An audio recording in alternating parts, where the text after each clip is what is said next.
Well, it was a traumatic experience for me. Of course, right from the get-go, I remember everything from the Sunday morning when my dad got all excited that the Japanese had attacked Pearl Harbor, and he would listen to the shortwave radio, which emanated from Honolulu, of course. And of course, every Sunday morning, it was his great pleasure to be able to listen to a Japanese broadcast from there. But at that morning, it was just horrible, bad excitement, and so us kids knew there was something bad going on there. I believe it was at that night when you guys were transferred, to Well, the camps, or was it? that was several weeks later. It was, in fact, about January 20th.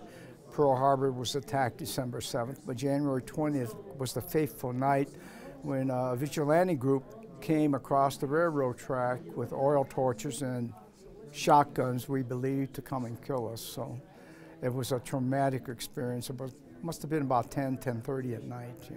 That's scary. So essentially, I guess with the local enforcement, they had to take you so nothing would happen. Right. Correct? The law, the state patrol came in their sedans and said, take what you put in pillowcases, throw them in the trunk, and we're out of here. And so us kids, being small, it was just, we didn't know what was happening. All we did was cry, cry, cry.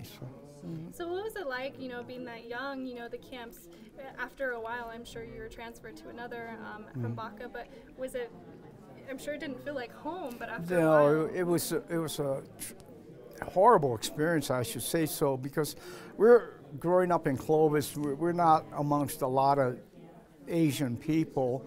Rather, it was just always nice, but to be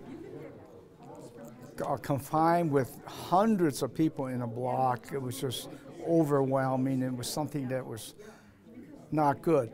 The other thing was that we grew up here with a sort of a West Texas, Eastern New Mexico accent, so we were always jumped on, and kids would always say something, and when we would say something, we didn't know that we were talking with a horrible Southwestern accent. So You don't really realize it when you're that young. You're so innocent. we didn't know that we talked any different from anybody else.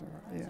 And then what was the feeling like once, the camps were done and over with and the war was over? What was that feeling? It was probably overwhelming, I'm sure. Well, yeah, we left there while the war was raging and went to Cleveland, Ohio on a train. And of course, we didn't know what was in the offing for us.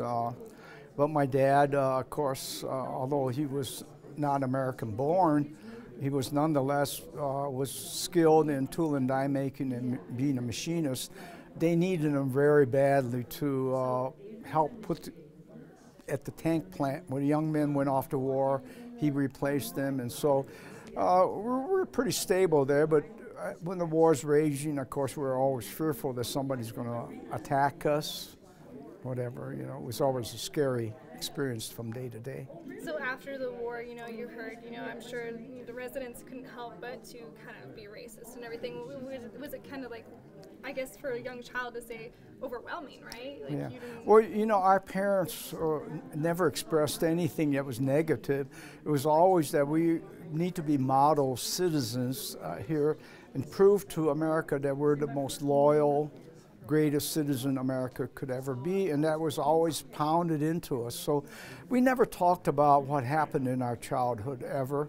It was many, many years later in a high school reunion that classmates would say, well, how come you never told us about anything, 40 years later? Well, you never asked us, but it was, to our parents, a shameful experience, whether it was our fault or anybody else's. It was just something that we didn't want to talk about. So we always, in spite of the adversities, our